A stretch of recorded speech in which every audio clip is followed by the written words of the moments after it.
All right, let's talk about one of the most intriguing and often misunderstood aspects of Jiddu Krishnamurti's teachings, the idea that the observer is the observed. This concept is central to his philosophy, but it's also one of the hardest to grasp without diving deeply into what he actually meant. Hi, this is Levan. Glad to have you here. Before we continue, I want to ask you to like, comment, or follow the channel to support me if you like what I do. To start, we have to understand what Krishnamurti meant by the observer. In everyday's life, we usually think of ourselves as separate from our thoughts, emotions, and experiences. There's this sense that there's a me inside for a separate observer who watches thoughts go by, who feels emotions, who makes decisions.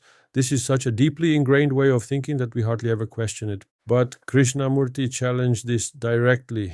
He said that the observer, this sense of a separate me, is actually not separate from what it observes. It's not just that they are closely related or interconnected. He insisted that they are fundamentally the same. In his own words, the observer and the observed are one. At first, as this might sound abstract or even mystical, but it's actually a deeply practical insight to understand why we need to look at how the mind creates this division in the first place. Krishnamurti pointed out that the observer, the sense of a separate self, is a construct made up of our past experiences, memories, and conditioning. It's the accumulation of everything we've been through, our fears, desires, hopes, and judgments. And what it observes, like a feeling of anger or fear is also part of that same structure. Think of it this way: when you feel angry, there's a tendency to say, I am angry, as if there's a separate I experiencing the anger. But Krishnamurti would say that this very act of separating yourself from the anger is a kind of mental trick. In reality, the anger is not something happening to a separate self.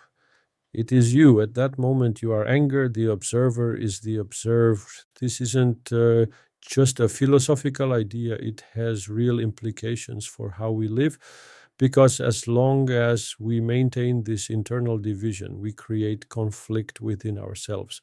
We judge, resist, suppress, or try to control parts of our experience as if they are separate from who we are. But if you truly see that the observer and the observed are one, that division dissolves. There's no longer a part of you struggling to overcome or suppress another part.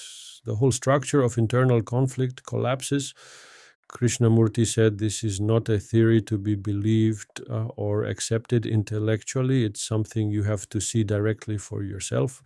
He often emphasized that the moment you see this clearly without any effort, without trying to achieve a particular state, the mind becomes completely quiet. In that state, there's no division, no struggle, just pure awareness. But this insight goes even deeper. Krishnamurti said that this division between observer and observed is the root of not just personal conflict, but all human conflict. It's the basis for the separation between nations, religions, ideologies, and even relationships. The same mechanism that makes you feel separate from your thoughts makes you feel separate from other people, from nature, and from the world as a whole.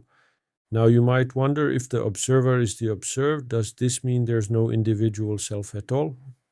Krishnamurti would say that the sense of a separate self is a kind of illusion, but this doesn't mean you lose your individuality or become a blank, passive entity. Rather, it means you stop identifying with the fragmented, conditioned self that creates internal and external conflict. You become a whole, undivided being, capable of direct, clear perception without the filters of past conditioning. This is where it gets really interesting, because Krishnamurti said that this kind of observation is not just a psychological insight, but a total revolution in consciousness. It's a completely different way of being, one that is free from fear, conflict, and suffering. And this leads to the second part of his teaching. The true freedom and real change can only come from this kind of direct observation, not through analysis, not through effort, not through trying to become a better person, but by seeing clearly what you actually are without judgment or separation. In the end, Krishnamurti's message is both simple and radical. To truly understand yourself is to dissolve the division between observer and observed. When this happens, the mind is free, quiet, and deeply connected to the whole of life. And that, he said, is where real transformation begins. So, as we wrap up this exploration, remember that this is not about adopting a new belief or accepting a philosophical idea. It's about direct, first-hand observation of your own mind right here, right now.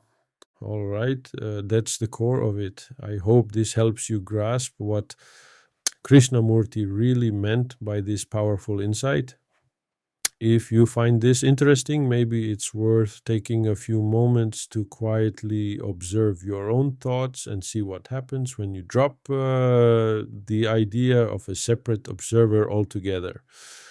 All right, let's expand this further to hit our target of 20,000 characters.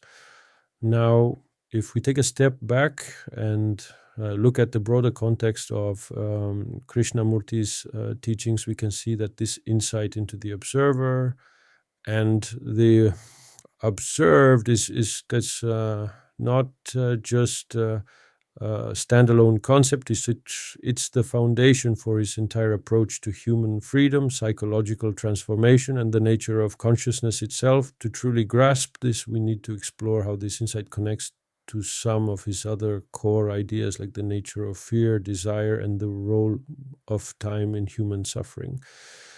So let's dive into these deeper layers